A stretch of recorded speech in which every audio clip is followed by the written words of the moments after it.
All right, folks, we're going to do another Friday Night Live here. Thank you for hanging out. One step closer and Digger in the chat. Good to see you guys.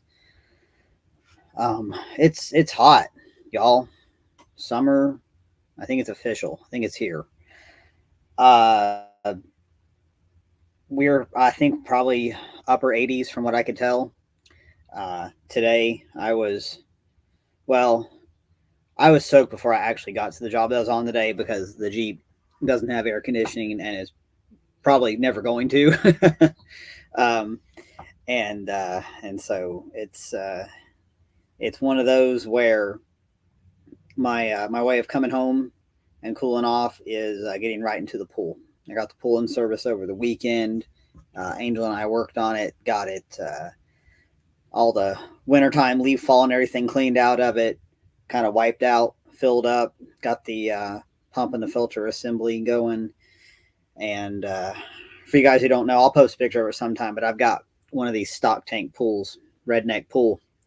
Uh, it's 9 foot wide, so more. I mean, it's mostly just me in there. Sometimes just me and Angel, and never had more people in it than that.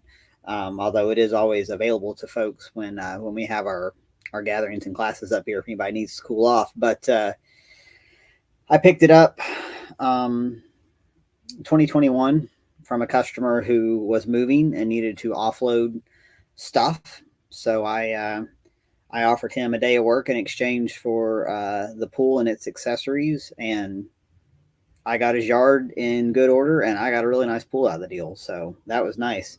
It was kind of funny when we because it's so wide, I wasn't going to be able to put it on my regular trailer. So I asked my brother Tyler if he could come out and uh, throw it on his equipment trailer. And he did, and we had to stop traffic because there's a little 2 lane kind of weird little road, nowhere to pull off, no room to pull in the driveway with a big trailer. So we stopped traffic, rolled it. It was too awkward to carry, so we rolled it across the road and then loaded it up. So I like having the pool. It really helps. It really does because I overheat kind of easily anyhow, and I have to be careful, especially this is one of these things like since 40, I have to be more careful about getting too hot, and so it's nice just to be able to kind of bring my body temperature down a little bit.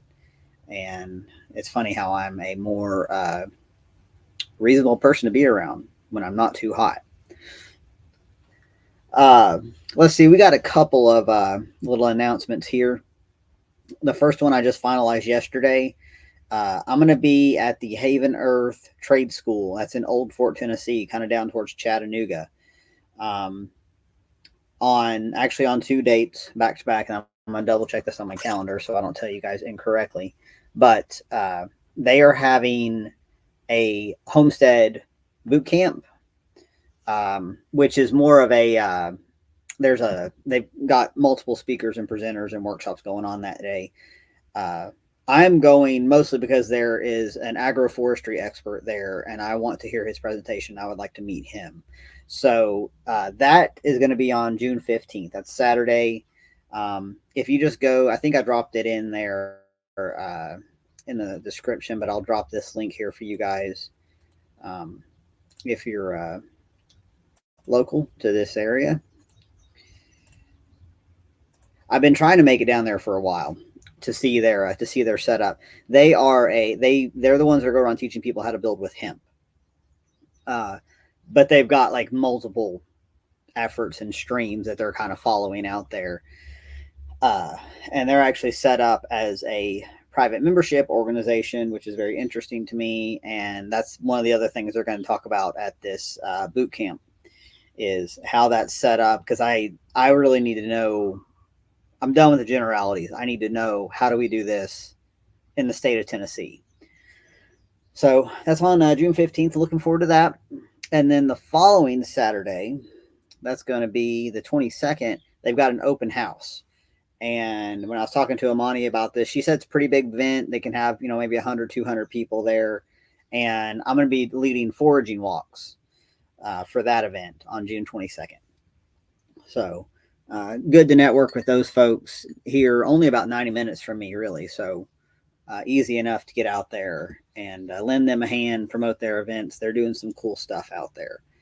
It's just one more example of many of various ways people are uh, building on the land, creating community, finding those that they align with, and making stuff happen and making themselves less dependent on the bigger machine. So I'm here for it. I'm happy to see it happen in all manner of ways. I don't care if it's because you group with people who follow a particular kind of faith. I don't care if you start a cult as long as you're not hurting people. I don't care what your opinions are. I think people need to be on the land. I think they need to be working together and building community. I think that's how humans are supposed to operate. I'm doing my little version of it, which is different than other versions of it, but I think it's all valid. So, there's something for everybody out there. I think those are the only announcements I've got today. Brian says he's always wanted to start a cult. Well, what you don't know is you're already in one. I think the gully might be a cult. So you can check out anytime you like, but you can never leave, man. We've got kind of, here on the homestead, we're sort of at this maintenance stage for the moment. I guess I'll run down the animals real quick. So we got another lamb. Had a lamb born on Monday or Tuesday, I think. Little lamb born to number 24, and another baby girl. So that makes me real happy. When we split off this flock, I could wind up with it'll be plenty of ewes for a starter flock, more than enough actually. It's possible, in the next round of lambing that we end up with more rams, but I'm happy with kind of the male female ratio with those right now. So yeah, she looks good. She's eating good, following mama around. I had been planning to move them, I think, the day that she was born, but I got in the pasture and I looked around, and I felt like they had enough to be good for another day or so they could continue to bond. Although we were literally just moving, adjacent. So it wasn't anything crazy or far, but I try not to upset the apple cart when something like that is going on. So yeah, lamb's looking good.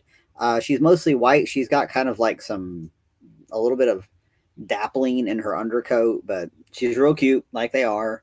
And all the others are, they're thoroughly into their teenage stage now for the most part, and much romping and bouncing and chasing each other around and headbutting and all kinds of shenanigans. So they're fun to watch. I got in there in their paddock today to kind of look around. They've been in it for 2 days now, and this particular paddock is more kind of weeds than much in the way of grass. There's like a lot of wildflowers. There's like goldenrod and all this other kind of stuff. So there's a lot of stuff in there that they may not want to eat. So I'm going to let them kind of pick over what they want and be getting ready by Sunday for a paddock just across the gravel drive. The next paddock we're going to go to, it has gotten really tall, really, really tall. And it's way too tall to run a mower. That's just asking for trouble. And I just need to get in there and weed eat it down. But the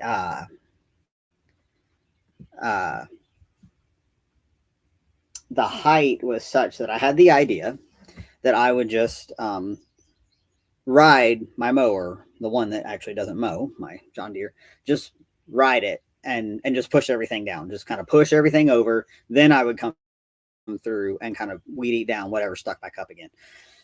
And I got stuck because this little mower has no power whatsoever. And I realized, because I don't pay enough attention to mechanical stuff, the drivetrain only runs the left rear wheel. So I guess that's like the opposite of a locking differential. Yeah, we just basically, I was trying to push through more bramble. The brambles were stronger than my torque. So I had to bring the Jeep down and throw a tow rope and get everything pulled out. So uh, it's it's just not that strong. And I've learned in some places where I drive this mower, as hilly as we are, if I follow the contour, I do okay. And like when I'm picking up post, I start on the high side, gathering the post, and end at the low side. And I've kind of figured out where I can drive it and still get traction pulling all that back up the hill again. So it's kind of one of those, you learn what works.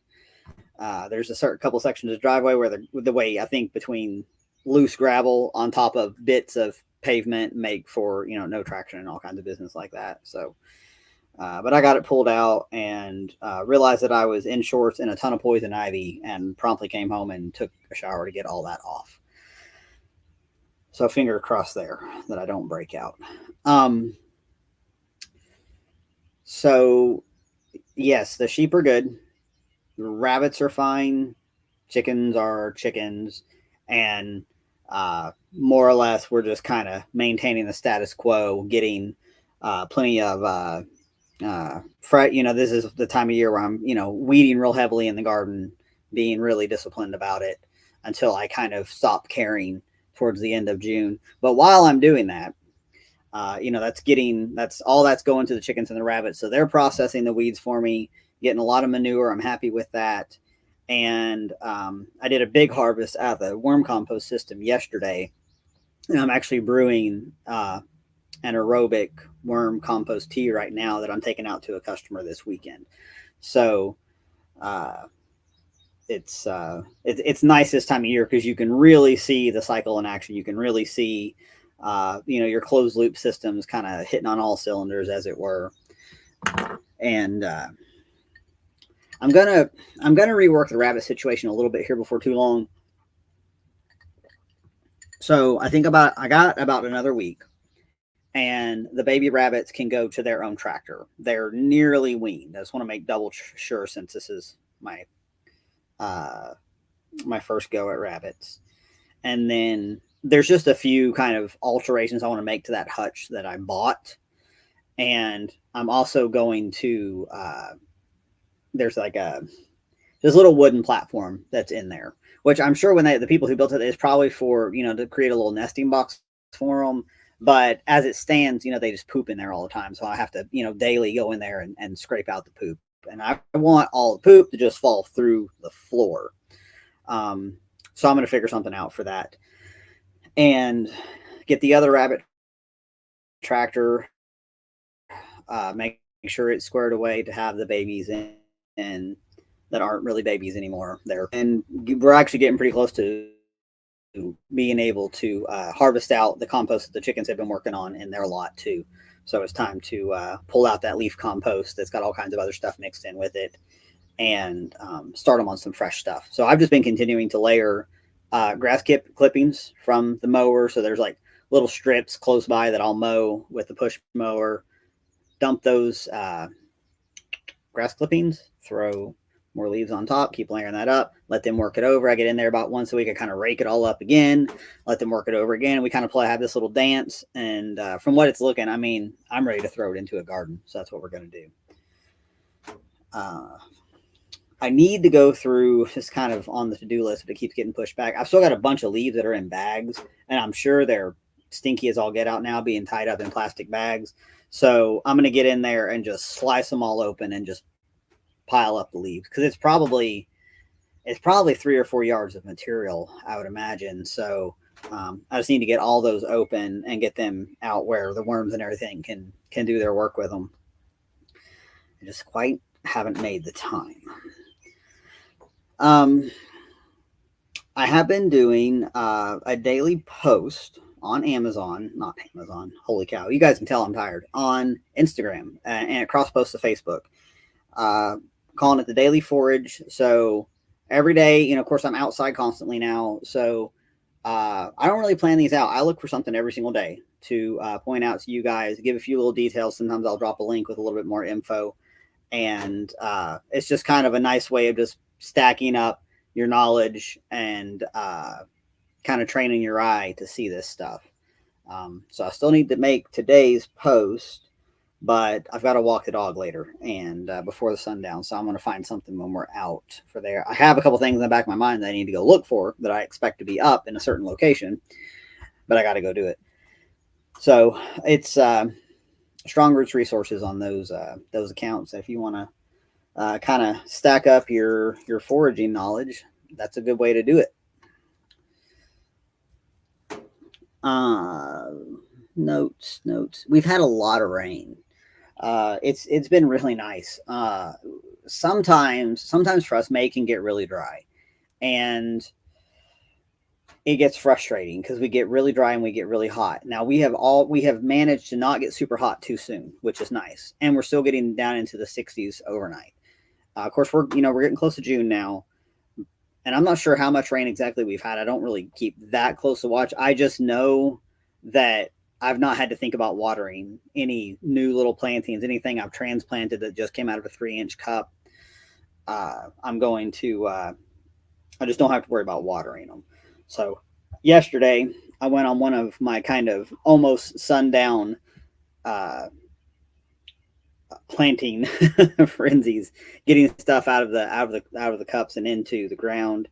A bunch of borage, zinnias, some more butterfly weed, some more annual herbs like basil and dill, and I just kind of plug them in. I had a few. This was essentially extra stuff that I'd already shared around with other people, so I just kind of plugged it into the flower garden, to the pollinator gardens, and just found little spaces for them because I just sort of like to. I like to wander around my gardens and just find stuff and just pluck off little bits there. Eat this nasturtium. Clip that basil for dinner. I don't.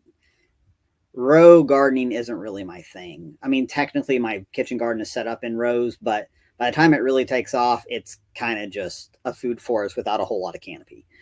With the idea that it all eventually is being tied together because those two components are adjacent to each other.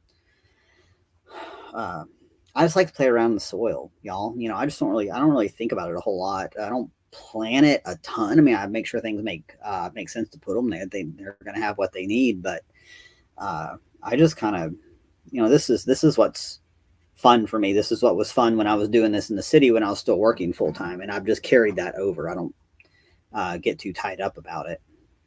Let me take a second to catch up with the comments here.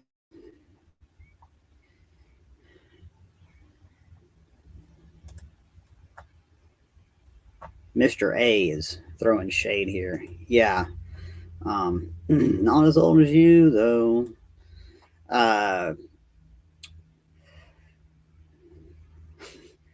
There it is. Okay, one step closer. Said I'll be up in Jackson County at the end of June, looking at some properties. I do consultations up there? Well, where is this? Are you talking about Jackson, Tennessee, West Tennessee? Yeah, I'll go out there. If there's a Jackson County, I'll have to look it up. I don't know where it is, so just let me know. But Jeremy, yeah, for you, I'll go wherever you need me to go. That's no trouble at all. You just keep me posted on what you got going on. And Brian's asking for a time machine. Yeah. I just say I kind of like to clone myself, and I will send my clone to do all the crap that I don't want to do. I'm pretty close to doing mostly what I want to do. I would send my clone for like all the appointments and crap that I don't want to deal with. It don't have to do with the business.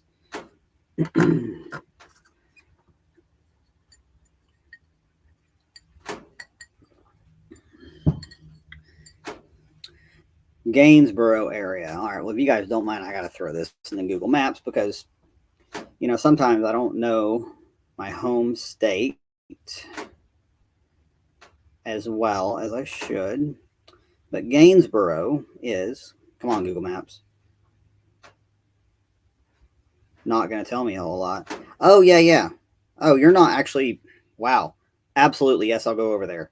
Not as far as I thought. You're actually almost right in between two other fellas that I have consulted with before there's actually a good chance you probably know most of them from SRF. But you'll have neighbors close by. You'll have like-minded folks nearby should you land there. So yeah, just keep me posted. Uh, Pippin says he could clone himself. I'm kind of an asshole, and I wouldn't want to deal with me.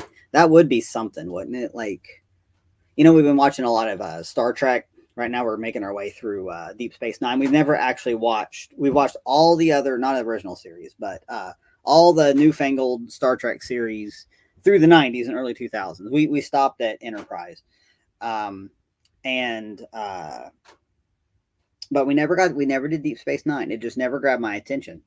But decided to rent that from the library. So we've been working our way through it. I think we just wrapped the third season, and there's always, it's a Star Trek thing where you're talking to yourself. Like you have, usually it's like a time travel thing, and you meet your younger self or older self or your parallel universe self. And I've always thought that would just be so strange. I mean, would it be like, when you're seeing yourself on video, like now, like when we're doing a show, or it's like, what would you notice? What would you notice about yourself? I would probably notice how much more gray has showed up this last year. And I bet you catch yourself doing all those kind of weird habits and gestures and things like that too. So One Step Closer says Cisco is the man. We really like the show. I feel like, compared against, let's just say I'm comparing against Next Generation, Voyager, and the Enterprise series. And we have watched the 2 seasons of Picard. If there's a third one, we haven't seen it. But compared to those that came out basically through the 90s, the 80s and 90s, Deep Space Nine wrangles socio-political topics really, really well, and it's still timely. It's still I was kind of drawing parallels to stuff. Angel and I will usually talk about this over coffee the next morning. Drawing parallels to the way some people view the Ukraine situation, and you can kind of compare it to what's going on the occupation of Bajor and all that kind of stuff. So and I also like that show dug more into spiritual matters, and not just in a real surface manner, but they really address, well, right now there's this kind of whole thing going on between so-called church and state within the show's universe, but they treat religion and spirituality seriously, whereas in other shows it seemed like they would use it as a way to be critical.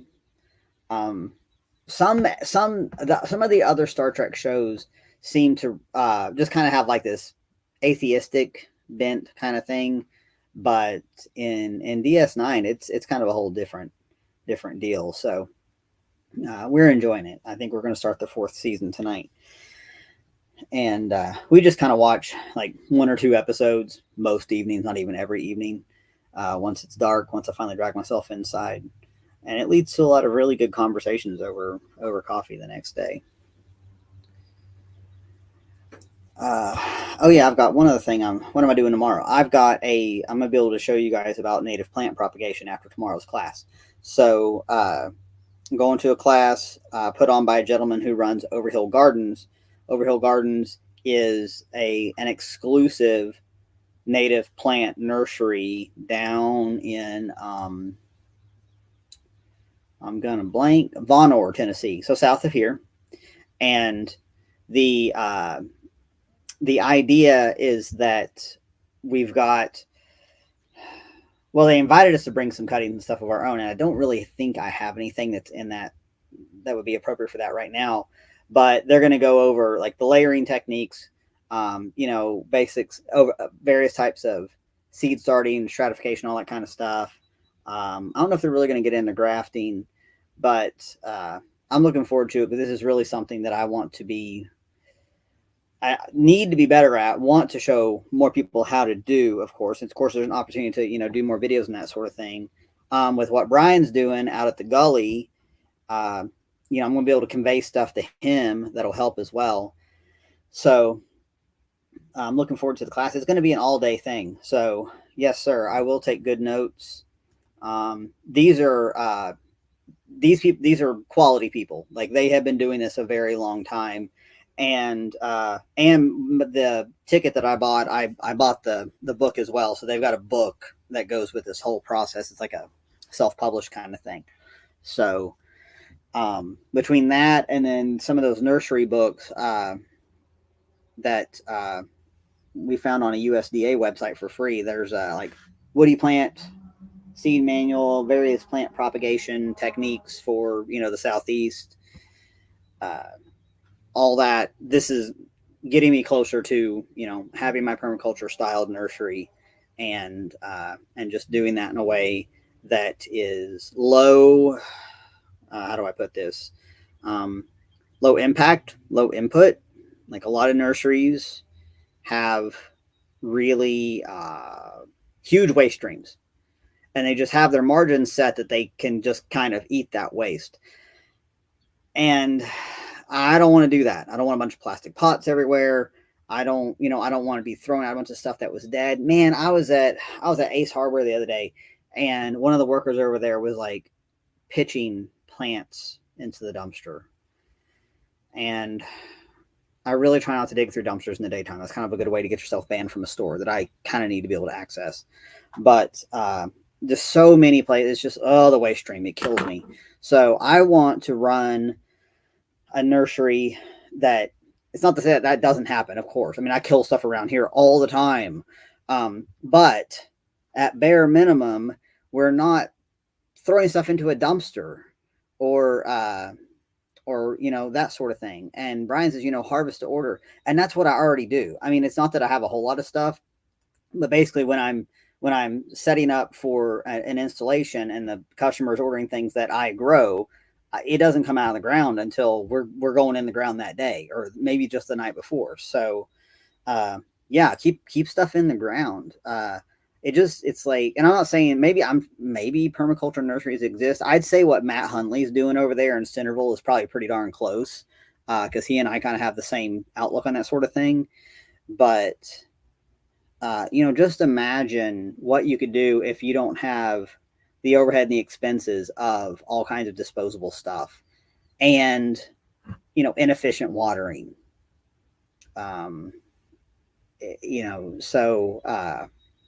Those and I mean, I know they do it well. I call it inefficient. It's efficient to them because the way the cost is buried, it makes sense to have the sprinklers overhead and the high tunnels and all that. But at bare minimum, my watering will happen drip irrigation, and it'll come from rainwater collection. So Lots Project says, Brian, so he's talking about Scrambling, Brian Norton with Food Forest Farms is shooting for 300,000 plants by 2026. Good for him. Here's the thing about Scrambling. If anybody's going to pull it off, that dude will. I've never seen somebody with so much energy in my life. I'd like to have a tenth of it one day a week, and I would get more done. I don't know what that guy's smoking, but he's welcome to share it. That's just what I got to say about that. Now, that said, he is living in one of the easiest places in the world to grow stuff. So there is that. We do have some challenges here, but it's not as bad as it could be. So East Tennessee is a perfectly good place to pull off what I'm doing. So, John Mannion, the fellow who's teaching this class tomorrow, we've conversed a little bit online. So I think we kind of know who each other are, but we've not actually had a chance to meet in person. So I'm looking forward to meeting him and being all ears for the day. And it's a whole day class. It's 9:30 to 3:30. So, and I believe you get to take home some of the stuff that you've worked with, plus the book, plus all the knowledge. So I think it was $115 for all that. Sign me up. Lots of products saying you need a lot of leaf matter for like potting stuff up and that sort of thing. Man, I mean, I'm sure Scrambling knows this, but start talking to the guys that vacuum up the leaves. If they need a drop-off point, a lot of them will vacuum them onto a trailer, like a box trailer. They'll have a pallet at the forward portion of the trailer and a rope hanging out, and they will drag that pallet out. If they have somewhere they can tie off to like a big old block or a tree that you're not going to hurt or that sort of thing, where they can tie off and then pull that pallet out, pull away and drag that pallet out. That's how the guy, I learned this because the guy that was bringing me leaves last year, uh, he would, okay, that's not what you're talking about. All good though. But for reference, if you're dragging leaves out of a trailer, throw a pallet in there and just pull it all right on out. Super easy. Secret project. Okay. Well, we'll know when we know. It's all good. So yeah, I'm looking forward to going to this class. And oh yeah, the last thing I want to tell you guys about, my notes are just all over the place, as is my brain. So thanks for coming along for the ride. I did a really cool consult. I think I went out there on Monday or Tuesday, for a lady who is in the historic district of Knoxville, and I'll kind of leave it at that. And she wants to do a lot of really cool things on her corner lot, and part of that is going to be a food forest. So I'm signing on to help her design and lay out that plan. It was one of those cases where I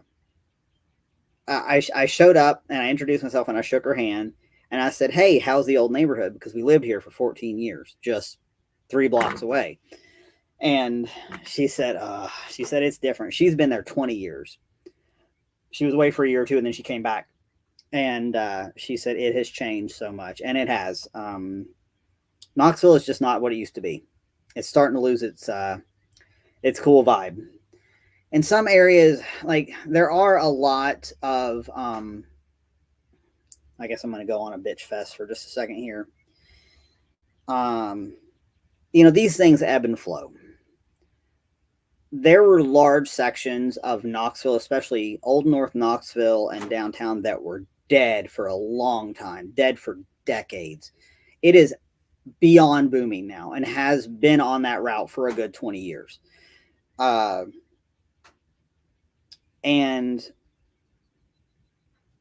that changes vibes, right?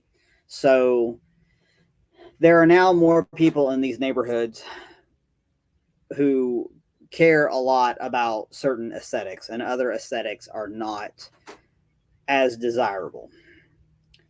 And we have concerns that the food forest aesthetic, which at certain stages can look like nobody's caring for the property, it can look overgrown until we get to a certain point.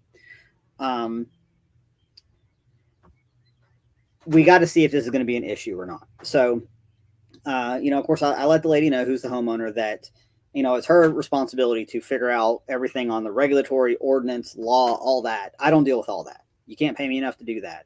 I will tell you everything about plants forever till the end of time, but I'm not fighting with the government on your behalf.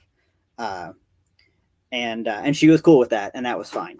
And so she's going to handle that portion. I'm going to come up with a really cool design that I think will definitely be needed in that part of town.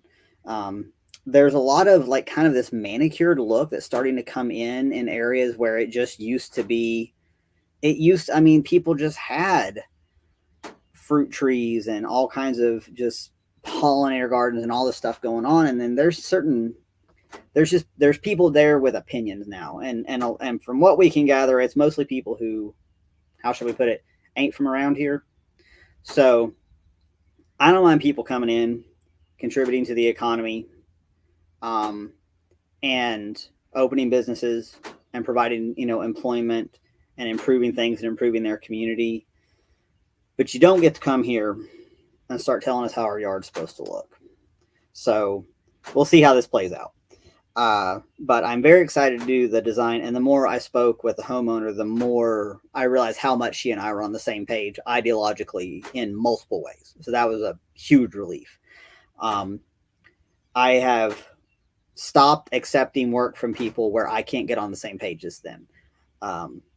Some people are, you just can't get your aesthetics to match up, and it's going to be a battle throughout, and it's just easier to bow out early on and say, good to meet you. Thank you for considering me, but I don't think my services are a good match. And, but that's not, I've decided I didn't have to be a problem anymore, so it's not a problem. Uh, so yeah, so we'll see how this project comes along. I had some kind of immediate ideas come to me when I was talking to her, and I kind of sketched those out real quick, and she loved it. So I'm looking forward to proceeding on that, whenever she's ready. And um, she's also she is an artist. She is I'm not sure exactly what medium, but she has an art space, as part of her property there. So we could really put together something pretty neat. And it's even enough room where if she wanted to host small classes or treat it as a demonstration site, all that could happen. So I say we just push forth and uh, we do what we know is right, and it is right to be able to grow your own food and to support the wildlife um, on your property. We know that is right. Make sure I haven't missed any notes here. One step closer to the invasion of the Karens. It's a thing, and I'm not picking on. It's not even a specific class, or if you're from this state or anything like that. There is just a little bit of a mindset and attitude that is changing portions of my hometown. And that was one of the reasons why we decided to leave the city. It was starting to feel crowded too. We were in the densest, most populated neighborhood in the city, but there was just a lot of people feeling real compelled to tell other people how they needed to be coordinating their lives, and it just rubs me the wrong way, and I'm sure it always will. So I will keep you guys posted on that. Brian, I will keep you posted about the class. You were actually one of the first things that came to mind. Was I'll be able to help out more with the DG project and all the cool stuff you're finding out there. So I think I'm going to go ahead and wrap it up a little early tonight, guys. Angel is cooking a shrimp and something else, and I'm pretty hungry. So y'all have a good evening. Thank you for hanging out, and we'll talk to you next time.